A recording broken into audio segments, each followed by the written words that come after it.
The Adventure of the Retired Colourman. Sherlock Holmes was in a melancholy and philosophic mood that morning. His alert, practical nature was subject to such reactions. "Did you see him?" he asked. "You mean the old fellow who has just gone out?" "Precisely." "Yes, I met him at the door." "What did you think of him?" "A pathetic, futile, broken creature." "Exactly, Watson. Pathetic and futile. But is not all life pathetic and futile? It is not his story a microcosm of the world. We reach, we grasp, and what is left in our hands in the end? A shadow. Or worse than a shadow, misery." "Is he one of your clients?" "Well, I suppose I may call him so. He has been sent on by the yard, just as medical men occasionally send their incurables to a quack. They argue that they can do nothing more, and that whatever happens to the patient can be no worse off than he is." "What's the matter?" Holmes took a rather soiled card from the table. "Josiah Amberley. He says he was a junior partner in Brickfall and Amberley, who are manufacturers of artistic materials. You will see their names upon the paint boxes. He made a little pile, retired from business at the age of 61, bought a house in Lewisham, and settled down to rest after a life of ceaseless grind. One would think that his future was tolerably assured." "Yes, indeed." Holmes glanced over some notes which he had scribbled upon the back of an envelope. "Retired in 1896, Watson. Early in 1897, he married a woman 20 years younger than himself. A good-looking woman, too, if the photograph does not flatter. A competence, a wife, leisure. It seemed a straight road which lay before him. And yet, within 2 years, here he is, as you have seen, as broken and miserable a creature as crawls beneath the sun." "But what has happened?" "The old story, Watson. A treacherous friend and a fickle wife. It would appear that Amberley has one hobby in life, and it is chess. Not far from him, at Lewisham, there lives a young doctor who is also a chess player. I have noted his name as Dr. Ray Ernest.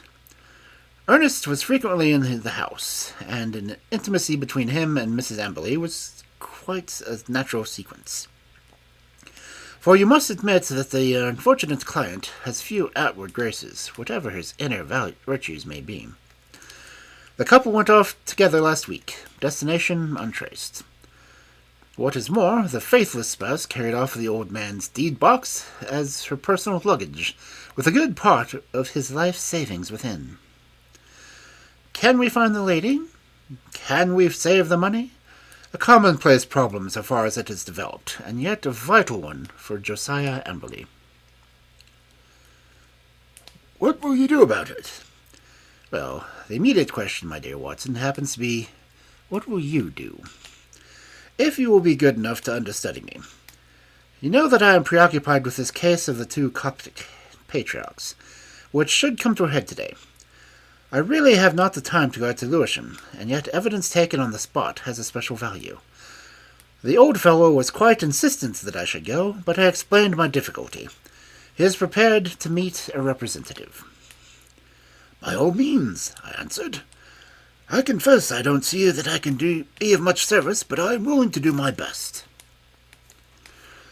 And so it was that on a summer afternoon I set forth to Lewisham, little dreaming that within a week the affair in which I was engaging would be the eager debate of all of England. It was late that evening before I returned to Baker Street and gave an account of my mission. Holmes lay with his gaunt figure stretched in his deep chair, his pipe curling forth slow wreaths of acrid tobacco, while his eyelids drooped over his eyes so lazily that he might almost have been asleep, were it not that at any halt or hesitation of my narrative they half lifted, and 2 grey eyes, as bright and keen as rapiers, transfixed me with their searching gaze. "The Haven is the name of Mr. Josiah Amberley's house," I explained. "I think it would interest you, Holmes. It is like some penurious patrician who has sunk into the company of his inferiors. You know that particular quarter, the monotonous brick streets, the weary suburban highways. Right in the middle of them, a little island of ancient culture and comfort, lies this old home, surrounded by a high, sun-baked wall mottled with lichens and topped with moss. The sort of wall— "Cut the poetry, Watson," Holmes said severely. "I note that it was a high brick wall." "Exactly. I should have known which was the haven had I not asked the lounger who was smoking in the street. I have a reason for mentioning him. He was a tall, dark, heavily mustached, rather military-looking man. He nodded in answer to my inquiry and gave me a curiously questioning glance, which came back to my memory a little later. I had hardly entered the gateway before I saw Mr. Amberley coming down the drive. I only had a glimpse of him this morning, and he certainly gave me the impression of a strange creature. But when I saw him in full light, his appearance was even more abnormal." "I have, of course, studied it, and yet I should be interested to have your impressions," said Holmes. "He seemed to be like a man who was literally bowed down by care. His back was curved as though he carried a heavy burden. Yet he was not a weakling that I had first imagined, for his shoulders and chest have the framework of a giant, though his figure tapers away in a pair of spindling legs." Left she wrinkled, right one smooth. "I did not observe that." "No, you wouldn't. I spotted his artificial limb, but proceed." "I was struck by the snaky locks of grizzled hair which curled from under his old straw hat, and his face with its fierce, eager expression and the deep-lined features." "Very good, Watson. What did he say?" "He began pouring out the story of his grievances. We walked down the drive together, and of course I took a good look around. I've never seen a worse-kept place. The garden was all running with the seed, giving me an impression of wild neglect in which the plants had been allowed to find the way of nature rather than of art. How any decent woman could have tolerated such a state of things, I don't know. The house, too, was slatternly to the last degree, but the poor man seemed himself to be aware of it, and to be trying to remedy it, for a great pot of green paint stood in the center of the hall, and he was carrying a thick brush in his left hand. He had been working on the woodwork. He took me to his dingy sanctum, and we had a long chat. Of course, he was disappointed that you had not come to yourself. I hardly, he said, that so humble an individual as myself, especially after my heavy financial loss, could obtain the complete attention of so famous a man as Mr. Sherlock Holmes. I showed him that the financial question did not arise. No, of course, it is art for art's sake with him, said he. But even on the artistic side of crime, he might have found something here to study. And human nature, Dr. Watson, the black ingratitude of it all. When did I ever refuse one of her requests? Was ever a woman so pampered? And that young man, he might have been my own son. He had the run of the house, and yet, see how they have treated me. Oh, Dr. Watson, it is dreadful, dreadful world. That was the burden of his song for an hour or more. He had, it seems, no suspicion of an intrigue.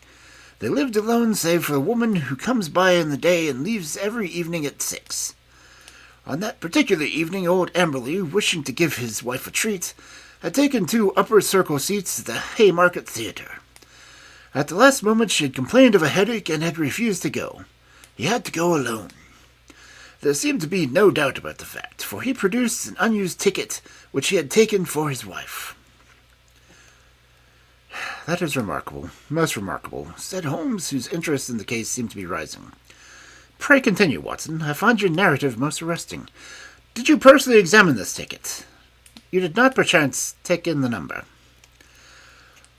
It so happens that I did, I answered with some pride. It chanced to be in my old school number, 31, and so it was stuck in my head. Excellent, Watson. His seat, then, was either 30 or 32. Quite so, I answered, with some mystification.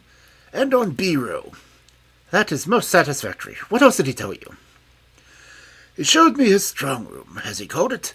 It really is a strong room, like a bank, with an iron door and shutter, burglar-proof as he claimed. However, the woman seems to have had a duplicate key, and between them they had carried off some £7,000 worth of cash and securities. Securities? How could they dispose of those? He said that he had given the police a list and that he had hoped that they would be unsaleable. He had got back to the theatre about midnight, and found the place plundered, the door and window open and the fugitives gone. There was no letter or message, nor has he heard of his word since. He at once gave the alarm to the police. Holmes brooded for some minutes. You say he was painting. What was he painting? Well, he was painting the passage, but he had already spoke of painting the door and the woodwork of this room I spoke of. Does it not strike you as a strange occupation in the circumstances? One must do something to ease an aching heart. That was his own explanation. It was eccentric, no doubt, but he is clearly an eccentric man. He tore up one of his wife's photographs in my presence, tore it up furiously in the tempest of passion. I never wished to see her damned face again, he shrieked. Anything more, Watson? Yes, one thing which struck me more than anything else. I had driven to the Blackhurst station and had caught my train there. When just as it was starting, I saw a man dart into the carriage next to my own. You know that I have a quick eye for faces, Holmes. It was undoubtedly the tall, dark man whom I had addressed in the street.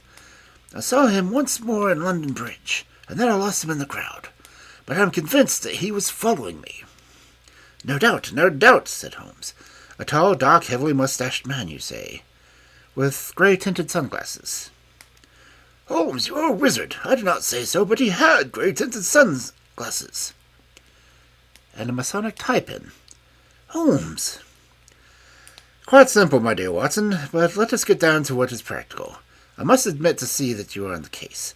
What seemed to me to be absurdly simple, as to be hardly worth my notice, is rapidly assuming to be a different aspect. It is true that though in your mission you have missed everything of importance, yet even those things which you have obtruded themselves upon your notice gave rise to serious thought. What have I missed? Don't be hurt, dear fellow. You know that I am quite impersonal. No one else would have done better, but possibly not so well. But clearly you have missed some vital points. What is the opinion of the neighbours about this man Amberley and his wife? That surely is of importance. What of Dr. Ernest? Was he the gay Lothario one would expect? With your natural advantages, Watson, every lady is your helper and accomplice. What about the girl at the post office, or the green of the grocer? Can I picture you whispering soft nothings with a young lady at the Blue Anchor, and having received hard somethings in exchange? All this you have left undone. It can still be done. It has been done, thanks to the telephone and the help of the yard. I can usually get my essentials without leaving this room. As a matter of fact, my information confirms the man's story. He has a local reputation of being a miser, as well as a harsh and exacting husband. That he had a large sum of money in a strong room of this is certain. So also is that the young Dr. Ernest, an unmarried man, played chess with Amberley and probably played the fool with his wife. All this seems plain sailing, and yet one would think that there was no more to be said. And yet,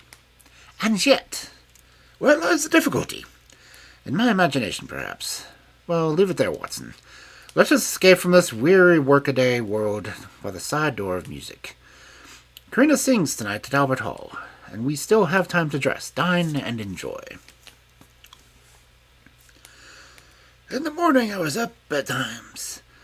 But some toast crumbs and 2 empty eggshells told me that my companion was earlier still. I found a scribbled note upon the table. Dr. Watson, there are 1 or 2 points of contact which I should wish to establish with Josiah Amberley. When I have done so, we can dismiss this case, or not. I would only ask that you be on hand about 3 o'clock, as I conceive it possible that I may want you. S.H.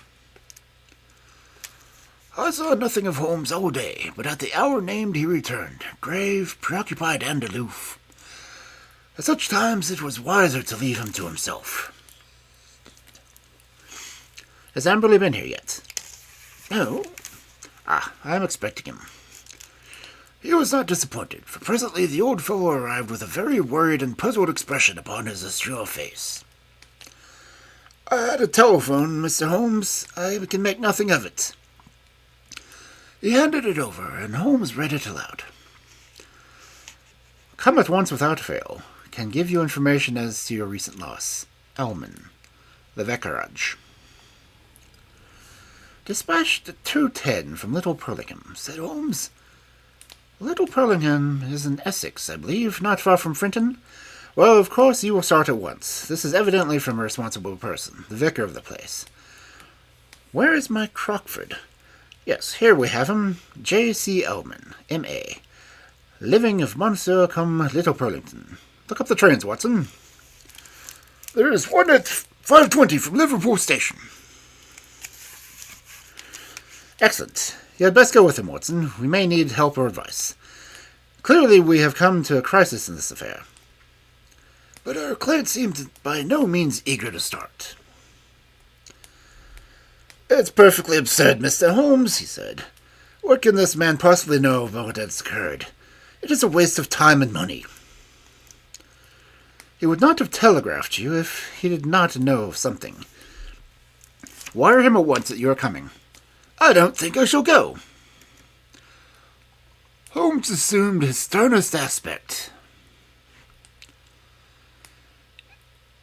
"It would make the worst possible impression both on the police and upon myself, Mr. Amberley, if when so obvious a clue arose, you should refuse to follow it up. We should feel that you were not really in earnest in this investigation." Our client seemed horrified at the suggestion. Of course I shall go if you look at it that way," he said. "On the face of it, it seems absurd to suppose that this person knows anything, but if you think—" "I do think," said Holmes with emphasis. And so we were launched upon our journey. Holmes took me aside before we left the room and gave me one word of counsel which showed that he considered the matter to be of importance. "Whatever you do, see that he really does go," said he. "Should he break away or return, get to the nearest telephone exchange and send the single word, 'bolted.' I will arrange here that it shall reach me wherever I am." Little Purlington is not an easy place to reach, for it is on a branch line. My remembrance of the journey is not a pleasant one, for the weather was hot, the train slow, and my companion sullen and silent, hardly talking at all, save to make an occasional sardonic remark as to the futility of our proceedings. When we at last reached the little station, it was a 2-mile drive before we came to the vicarage, where a big, solemn, rather pompous clergyman received us in his study. Our telegram lay before him. "Well, gentlemen," he asked, "what can I do for you?" "We came," I explained, "in answer to your wire." "My wire? I sent no wire." "I mean the wire which you sent to Mr. Josiah Amberley about his wife and his money." "If this is a joke, sir, it is a very questionable one," said the vicar angrily. "I have never heard of the gentleman you name, and I have not sent a wire to anyone." Our client and I looked at each other in amazement.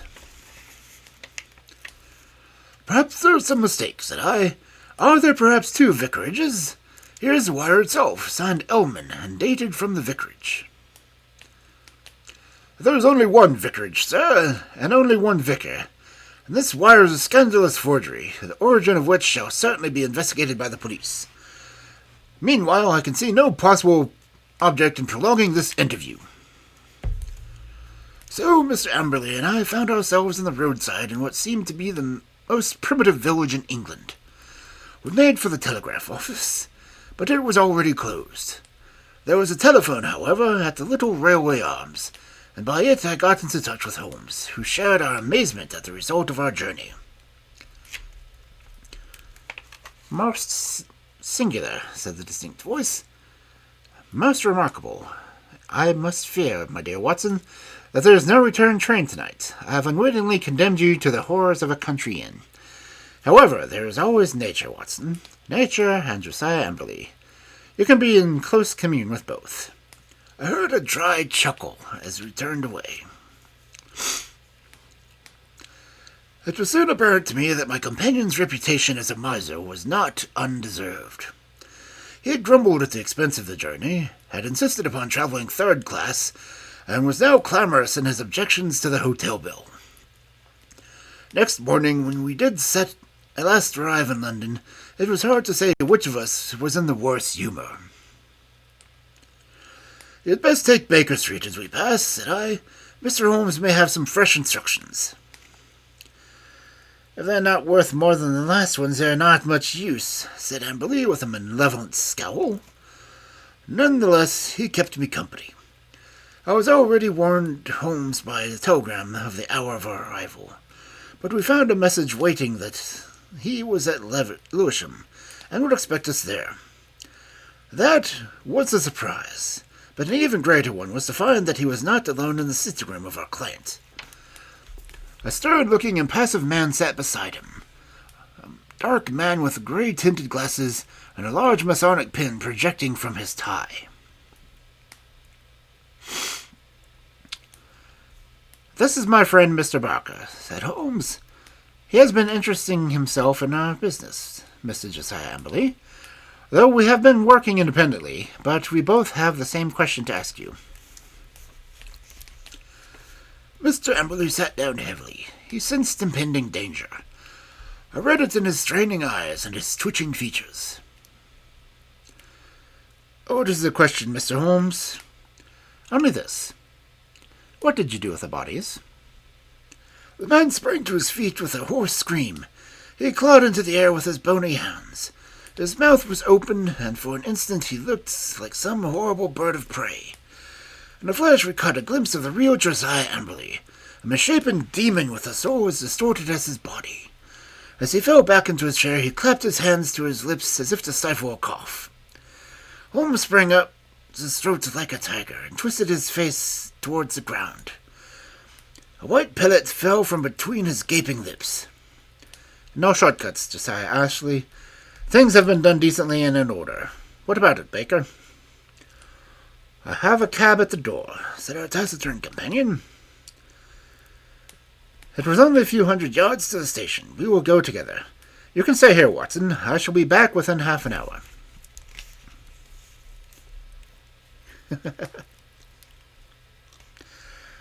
The old Colourman had the strength of a lion in that great trunk of his, but he was helpless in the hands of two experienced manhandlers.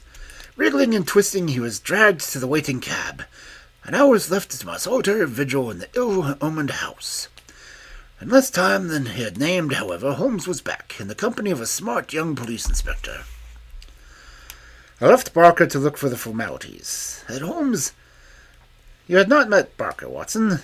He is my hated rival upon the Surrey shore. When you said a tall, dark man, it was not difficult for me to complete the picture. He has several good cases to his credit, has he not, Inspector?"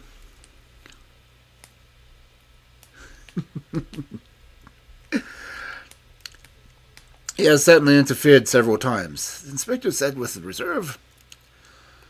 "His methods are irregular, no doubt, like my own. The irregulars are sometimes useful, you know. You, for example, with your compulsory warning about whatever he said being used against him, could never have bluffed his rascal into what was virtually a confession." "Perhaps not, but we get there all the same, Mr. Holmes. Don't imagine that we had not formed our own views in this case, and that we would not have laid our hands on our man. You excuse us for feeling sore when you jump in with the methods which we cannot use, and rob us of the credit." "There shall be no such robbery, McKinnon. I assure you that I efface myself from now onwards. As to Barker, he has done nothing save what I told him." The inspector seemed considerably relieved.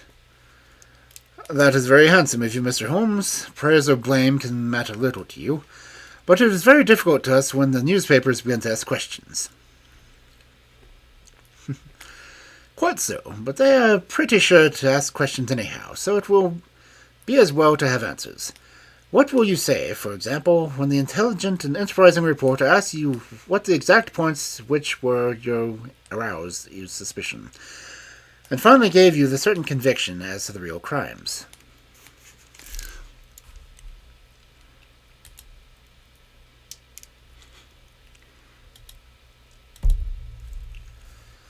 The inspector looked puzzled. We don't seem to have got any real facts yet, Mr. Holmes. You say that the prisoner, in the presence of 3 witnesses, practically confessed by trying to commit suicide, that he had murdered his wife and her lover. What other facts have you? Have you arranged for a search? There are 3 constables on their way.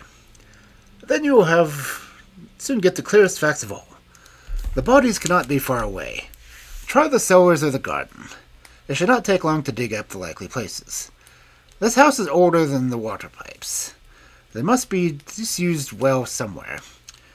Try your luck there.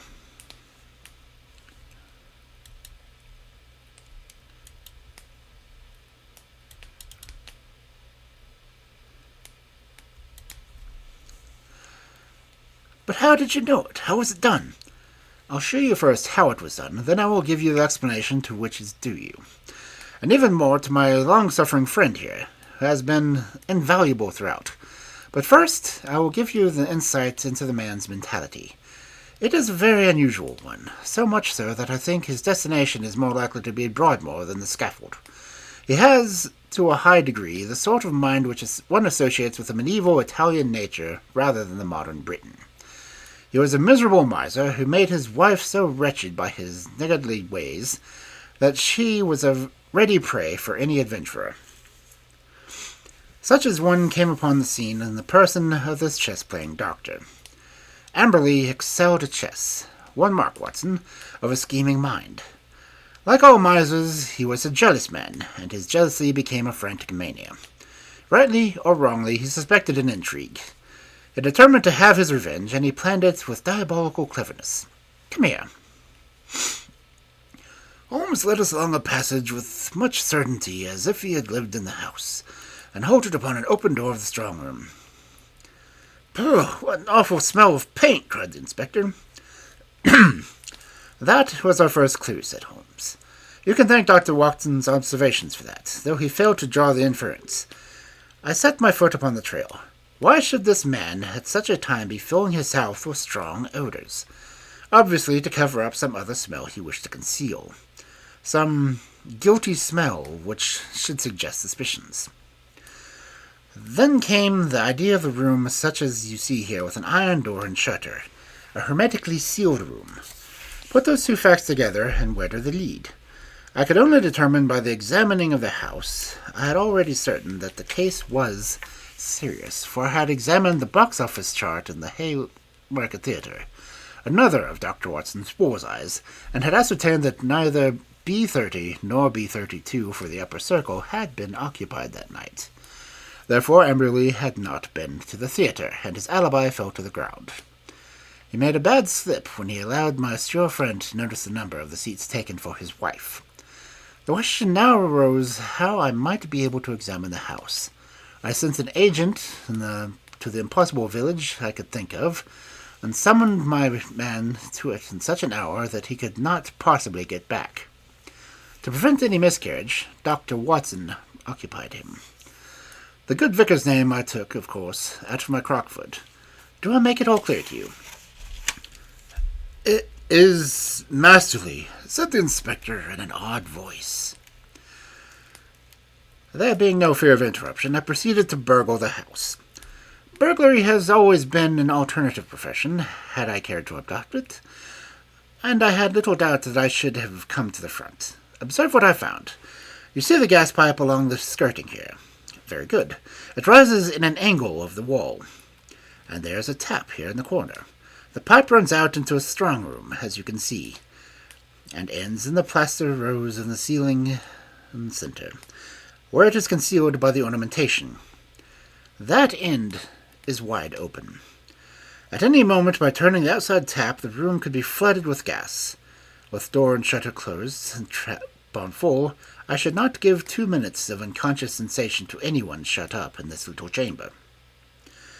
By what devilish device he decoyed them there, I do not know, but once inside the door, they were at his mercy.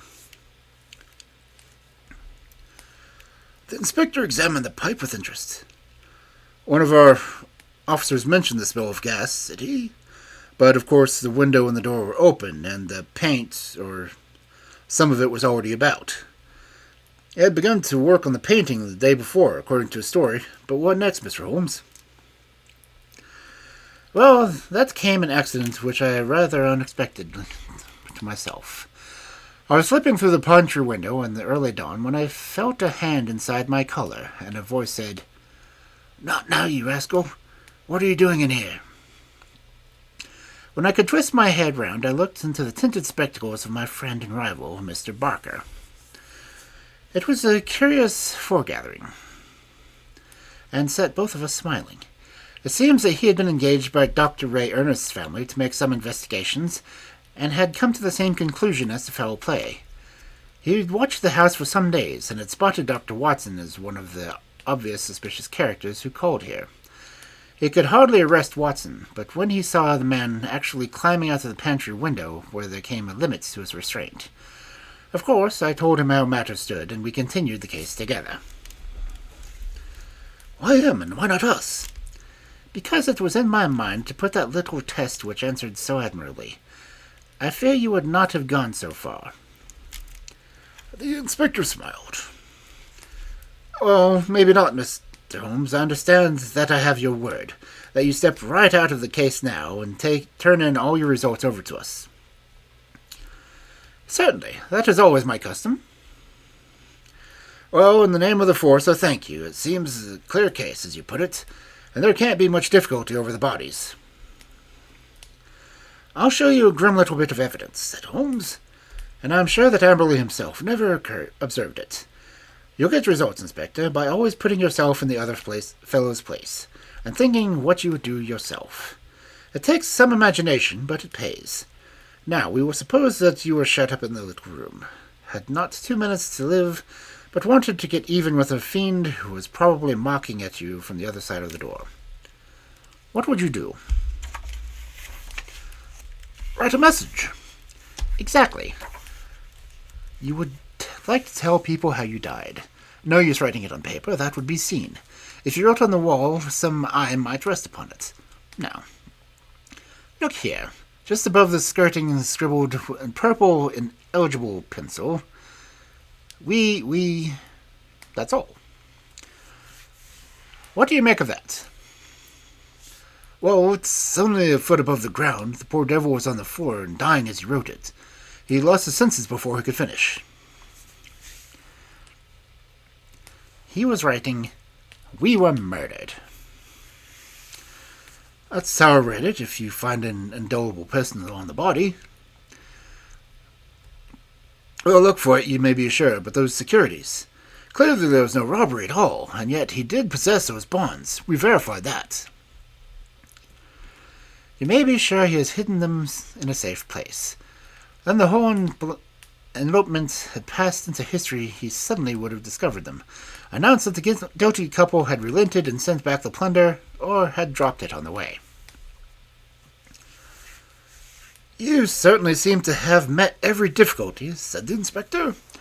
"Of course, he was bound to call us in, but why should he have gone to you, I can't understand." "Pure swank," Holmes answered. "He felt so clever that he was so sure of himself that he imagined no one could touch him. He could say to any suspicious neighbor, 'Look at the steps I have taken. I have consulted not only the police, but even Sherlock Holmes.'" The inspector laughed. "I must forgive you your even, Mr. Holmes," said he. "It's a workmanlike job, as I remember." A couple of days later, my friend tossed me a copy of the bi-weekly North Surrey Observer, under a series of flaming headlines which began with "The Haven Horror" and ended with "Brilliant Police Investigation." There was a packed column of print which gave the first consecutive account of the affair. The concluding paragraph is typical of the whole, and it ran thus. The remarkable acumen by which Inspector Mackinnon deduced from the smell of paint and some other smell of that of gas, for example, might be concealed.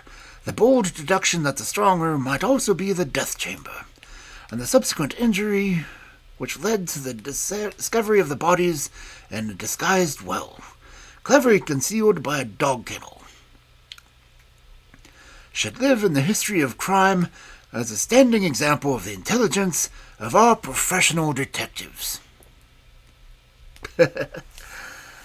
Well, Mackinnon is a good fellow, said Holmes with some tolerant smile. You can file it with our archives, Watson. Someday the true story might be told.